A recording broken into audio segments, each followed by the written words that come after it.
Roy walked through the front gates of Veyron Academy with Ash at his side. Ash was a green-scaled dragon, not much taller than Roy at the shoulder, but wide and solid like a young oak tree. Her scales caught the morning light and threw small flashes of green across the stone path. She walked slowly and quietly, her clawed feet making soft sounds on the ground. She did not look around at the strange new world. She only watched Roy. Roy watched everything else. The academy was large. Bigger than anything he had seen back on the colony. The buildings were tall and pale, built from a stone that had a faint blue tint to it. Strange plants grew along the walls, thin and silver, with leaves that turned slowly even when there was no wind. The sky above was a deep orange and 2 small moons hung in it even in the morning, barely visible but there. Roy had read about this place. His mother had prepared him for months before the transfer. She had told him it would be different.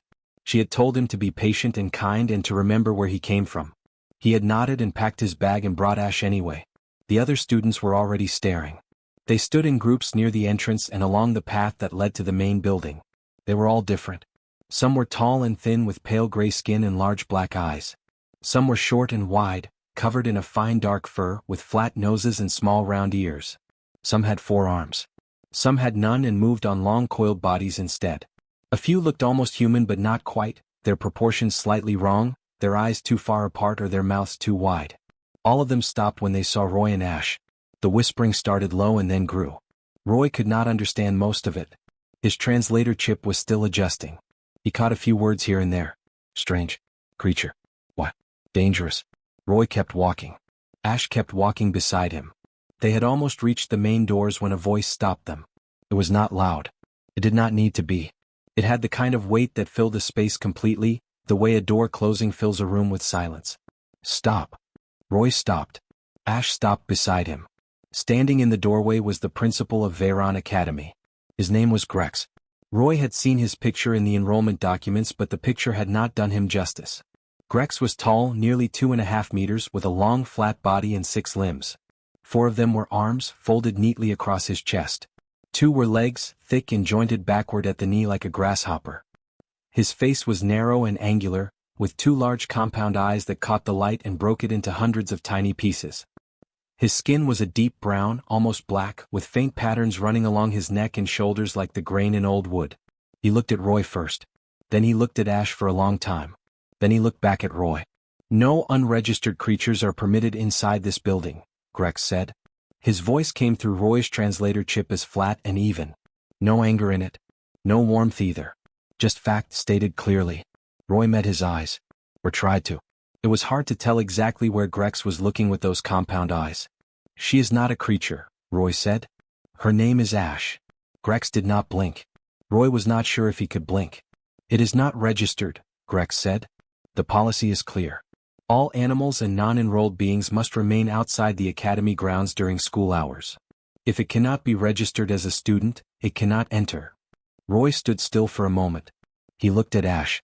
She was looking at him already the way she always did when something needed deciding. Her green eyes were steady and calm. She was not afraid. She was never afraid. But she was waiting to see what he would do. Roy looked back at Grex. Ash is not a pet, he said quietly. She is my friend. We have been together since I was 4 years old. She came with me from the colony because that is what we do. We go together. Something shifted in Grex's expression. It was small and hard to read. Not softness exactly. More like a question forming behind his eyes. But it passed quickly. That may be true on your world, Grex said. Here the rules exist for the safety and order of all enrolled students. I will not make exceptions on the first day or any other day. He straightened slightly, all 4 arms adjusting their fold. You have 2 choices. The creature waits outside the gate during school hours, or you return with it to wherever you came from. Those are the only options I am offering you. The path behind Roy had gone completely quiet. Every student within sight had stopped moving. They were all watching. Roy did not look at them. He looked at Ash one more time. She lowered her head slightly, just enough to bring her eyes level with his. It was something she did when she was telling him she was fine. That he did not need to fight on her account. He reached up and rested his hand on the side of her face for just a moment. Then he turned back to Grex. She will wait at the gate, Roy said. But I will go back to her every break. Every lunch. Every free moment I have. Grex said nothing. He simply stepped aside and let Roy pass through the door. Roy walked in alone. Behind him, outside the gate, Ash sat down in the morning light and waited. She was good at waiting. The first week passed slowly for Roy. He learned the hallways. He learned which doors led where and which staircases ended at dead ends. He learned that the cafeteria served food in colors he had never seen before and that most of it tasted better than it looked. He learned the names of 2 teachers who spoke to him kindly and 3 who did not speak to him at all. He did not learn the names of any students. Not yet. They watched him but kept their distance. He was the only human in the school and that made him easy to look at and hard to approach. But every morning the same thing happened. Roy walked to the gate with his bag on his back. Ash was always already there, sitting in the same spot she had chosen on the first day, just to the left of the gate post where a wide flat stone caught the morning sun. She would lift her head when she heard his footsteps and her tail would move once, slow and steady, the way it always did when she was pleased. Roy would sit with her for a few minutes before the bell rang. He would talk to her quietly. About the teachers. About the food. About the strange silver plants that turned without wind. Ash would listen with her eyes half closed and her chin resting on her folded front legs. Then the bell would ring and Roy would go inside. And Ash would wait. At the first break Roy came straight back to the gate. He did not stop in the halls to talk. He did not check the notice boards or linger near the food stands. He walked out through the main doors down the path and sat beside Ash on the flat stone. He pulled a small piece of dried meat from his pocket, something he had saved from breakfast, and held it out. Ash took it carefully from his palm with the very tips of her teeth, which was her way of saying thank you. They sat together until the bell rang again. At lunch it was the same. By the 3rd day the other students had noticed the pattern. They did not say anything at first. They simply began to position themselves where they could see the gate from a distance. A group of the gray-skinned students with the large black eyes started eating their lunch near the window that faced the front path. 2 of the small furred ones began taking their breaks on the outer steps, which gave them a clear line of sight to where Roy and Ash sat. They watched the way Roy spoke to her. The way she listened. The way he sometimes leaned his back against her side and read from his tablet while she dozed in the sun. It did not look like a boy managing an animal. It looked like 2 old friends sharing an afternoon, comfortable in the kind of silence that only comes from years of knowing each other. One of the furred students, a small one with copper-colored fur and wide amber eyes, crept a little closer one afternoon. She stopped about 10 meters away and stared at Ash with enormous curiosity. Ash opened one eye, looked at her calmly, and then closed it again. The small student stood there for the entire break without moving. When the bell rang she turned and ran back inside. She came back the next day. A little closer this time. Roy noticed but said nothing. He did not want to scare her off. Up in the main building on the 2nd floor, Grex stood at his office window each break and watched. He told himself he was monitoring a potential safety concern. That was a reasonable thing for a principal to do. A dragon, even a small and apparently calm one, was still a dragon. It was reasonable to observe. But if he was being honest with himself, and Grex generally tried to be, it was not safety that kept drawing him to the window. It was the thing he could not quite name. On his world, the world his people called Vethra, relationships between living beings were organized by function. A creature that could carry weight was a carrier. A creature that could hunt was a hunter. You fed them, you maintained them, you used them for the purpose they were built for. That was the correct order of things. It was efficient. It made sense. What Roy was doing made no sense at all. The dragon was large enough and strong enough to go anywhere it wished. It did not need the boy. And yet it sat at that gate every single day and waited for hours with a patience that Grex found almost unsettling. It did not pace. It did not make noise. It simply waited, the way something waits when it has chosen to wait. Not because it must but because it wants to. And the boy. The boy gave up every free moment he had to go back to it. He was new to the school, friendless, in a place where making connections early was important for a student's entire academic experience. Every break he spent at that gate was a break he was not spending building the kind of relationships that would help him here. And yet he went back every time. Grex pulled Roy's file that evening after the students had gone home. He read it carefully. The colony was called Duran's Post. A frontier settlement on the edge of mapped space. 12 years ago a flood had come, not a normal flood but the kind that comes when a river system collapses all at once. It had taken most of the lower settlement in a single night. The humans had survived because of the dragons. They had carried people out of the water.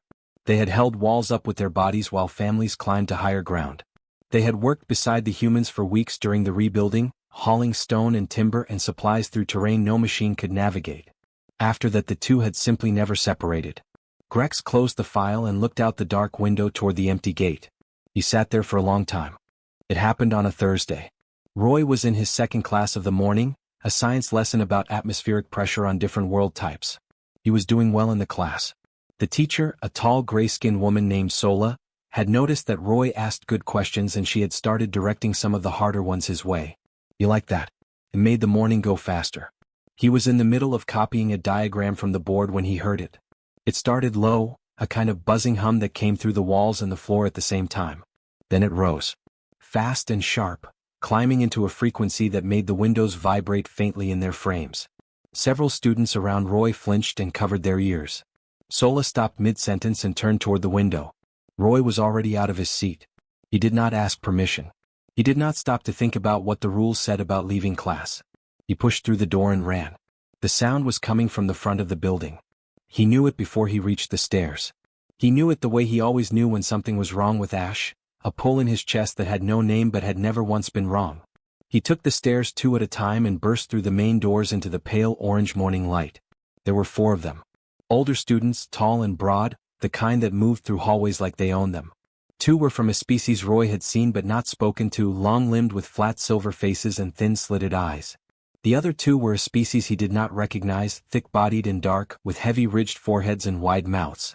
Each of them held a small device. Black and rectangular, about the size of a hand. The devices were producing the sound.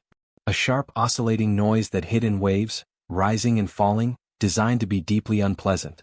They were pointed at Ash. Ash had not moved from her stone. She had pulled herself into a tight curl, her tail wrapped around her body, her head tucked low. Her eyes were shut. Every few seconds the sound peaked and her whole body tensed, muscles pulling tight under her scales, and then slowly released when it dropped again. She was not growling.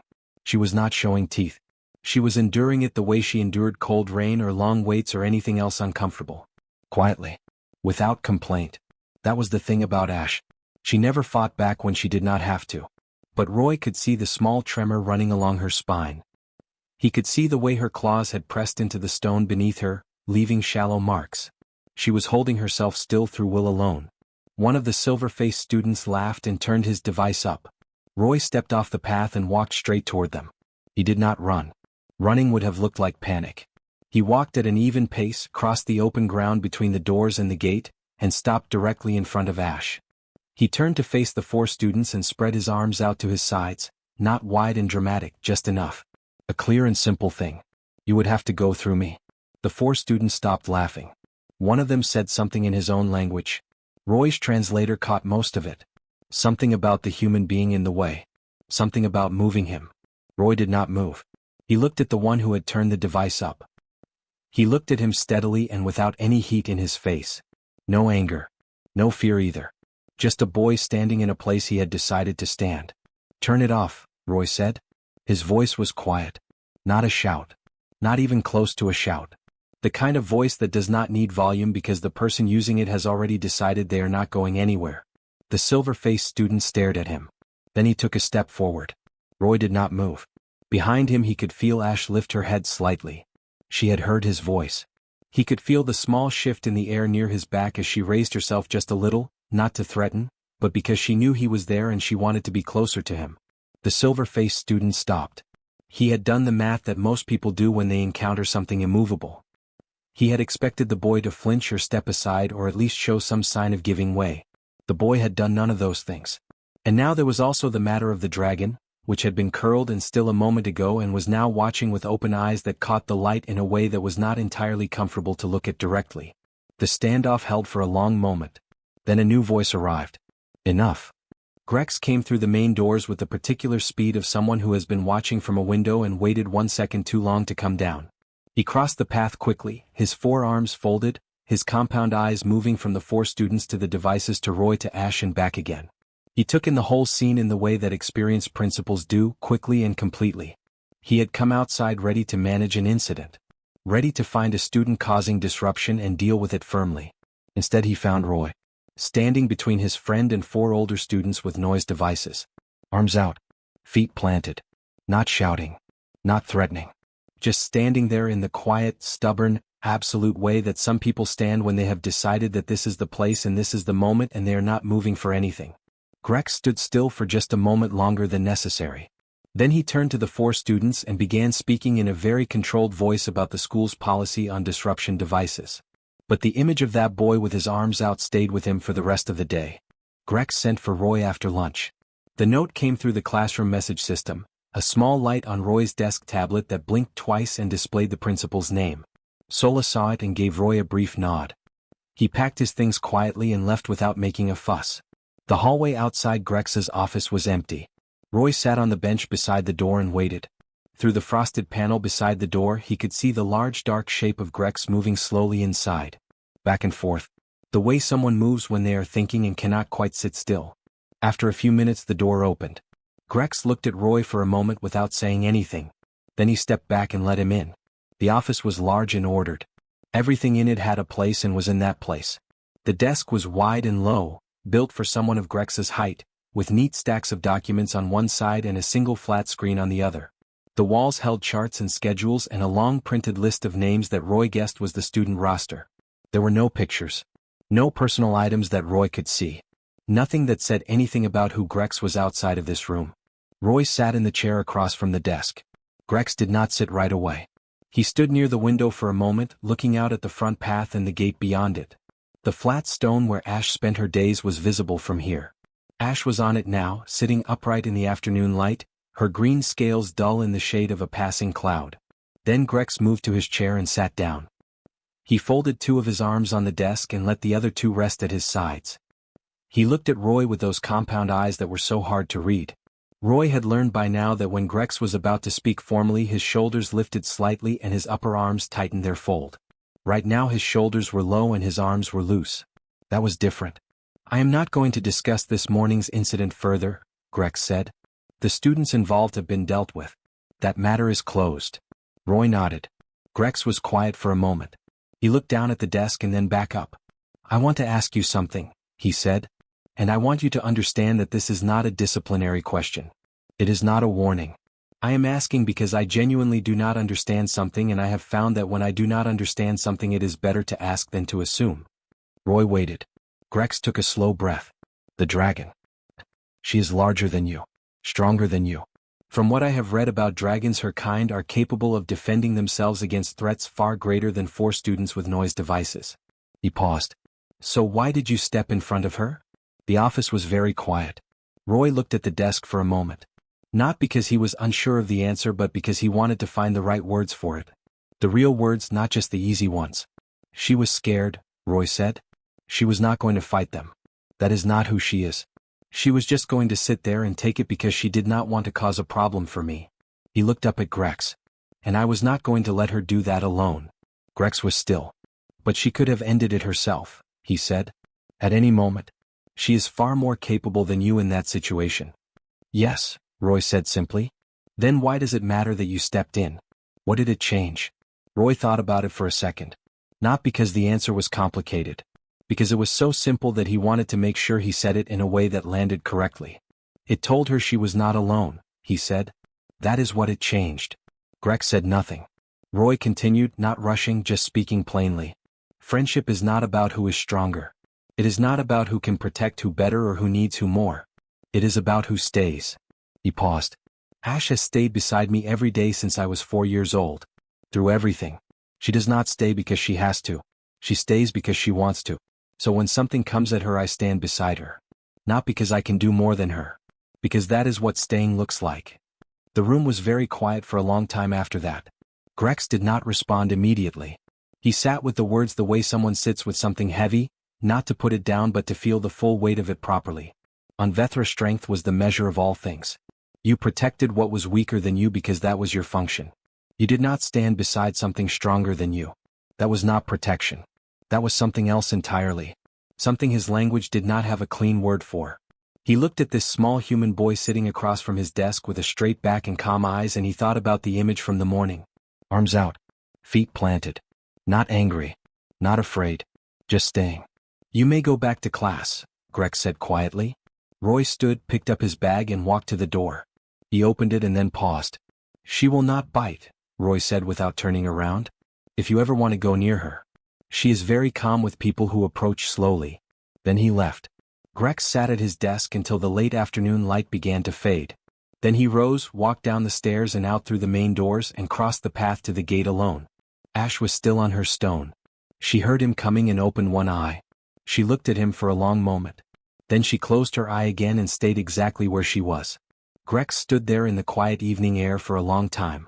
He did not leave quickly. Grex wrote the policy change late that night. He did not make it complicated. He did not call a staff meeting or send out a notice asking for opinions. He did not draft 3 versions and compare them. He simply opened the document that held the school's entry regulations, found the line about unregistered creatures and rewrote it in plain language. Companion bonds of any species where the bond is genuine and the companion is peaceful are welcome on academy grounds during school hours. He read it once. Then he saved it and closed the screen. He sat in his dark office for a little while after that, not thinking about the policy anymore, thinking about the word he had used. Genuine. He had never used that word in a school document before. Rules on Vethra were written in terms of function and category and permitted use, not in terms of something as unmeasurable as genuine. And yet it was the only word that had felt correct. He turned off his desk light and went home. The next morning Roy arrived at the gate the same way he always did. Bag on his back, walking at an easy pace, Ash moving beside him with her slow and steady steps. He had not been told about any change. He was simply arriving the way he always arrived, ready to say goodbye to Ash at the gate and watch her settle onto her flat stone for another long day of waiting. But the gate was open wider than usual. Roy slowed down. He looked at the gate and then at the path beyond it that led to the main doors. He looked at Ash. She was already looking at him. He took one step through the gate. Then another. Nobody came out to stop him. He walked slowly up the path with Ash at his side, the same way they had walked on the very first morning, except this time they did not stop. They reached the main doors and Roy pushed one open and held it and Ash walked through beside him into the building. The entrance hall was busy with morning arrivals. Students moving in every direction, pulling bags off shoulders, talking in small groups, checking tablets. The noise dropped in stages as people noticed. First the ones nearest the door. Then the ones further in as the quiet spread outward like a stone dropped in still water. Everyone looked at Roy and Ash. Ash looked straight ahead and kept walking. Roy kept walking too. He found his locker and opened it and put his bag inside the same as every other morning. Ash sat beside him, her tail curled around her feet, her head turning slowly to take in the high ceiling and the long corridors and the pale blue stone of the walls. Her nostrils moved as she sorted through 100 new smells. Her ears turned at sounds that were too faint for Roy to hear. But she was calm. Deeply and completely calm. A small furred student appeared at the edge of Roy's vision. The copper-furred one with the amber eyes who had been creeping closer to the gate each day. She was standing about 3 meters away, staring at Ash with an expression that Roy had come to recognize over the past weeks. Not fear anymore. Something closer to longing. Roy looked at her. Her name is Ash, he said quietly. She likes it when you hold your hand out flat. So she can smell you first. The small student hesitated. Then she took 3 careful steps forward and held out her small furred hand, palm up, the way Roy had described. Ash leaned her head forward and breathed in slowly over the offered hand. Then she made a low sound in her throat, soft and even, the sound she made when she was comfortable. The small student's eyes went very wide. Then she smiled. It was a different kind of smile than Roy had seen on her face before. The kind that comes from somewhere deep and real. Up on the 2nd floor, Grex stood at his window. He had been there since the gate opened. He had watched Roy slow down and look and then keep walking. He had watched Ash come through the main doors for the first time. He had watched the ripple of quiet move through the entrance hall and then slowly give way to something else. A new kind of noise. Not the noise of disruption or alarm but the noise of curiosity opening up. He watched the copper-furred student hold out her hand. He watched Ash breathe in slowly and then make that low sound. He watched the smile. He did not move from the window for a long time. By the end of the week 2 other students had brought companions to school. One was a medium-sized creature with 6 legs and a long clever face that belonged to one of the gray-skinned students. It was not a dragon. It was something quieter and smaller, built low to the ground, with bright eyes that missed nothing. The gray-skinned student walked it in on the 3rd day with his chin lifted slightly, nervous but determined. The other companion came on Friday. A compact winged creature, no bigger than a large cat, brought in by one of the 4-armed students who sat near the back of Roy's science class. She carried it on her upper left shoulder and it sat there through the whole morning without making a sound, watching everything with steady golden eyes. Grex observed all of it from his window. He had expected to feel uncertain. He had expected to find himself second-guessing the policy, watching for problems, waiting for something to go wrong. That was his habit. That was how his mind worked. But the problems did not come. What came instead was something quieter and harder to name. A small daily accumulation of moments. A hand held out flat. A low sound of comfort. Two different kinds of beings sitting beside each other in a hallway sharing the same patch of morning light. Grex watched and did not feel puzzled. He felt something closer to understanding. It had not arrived all at once. It had come the way most true things come. Slowly. Gently. One quiet act at a time.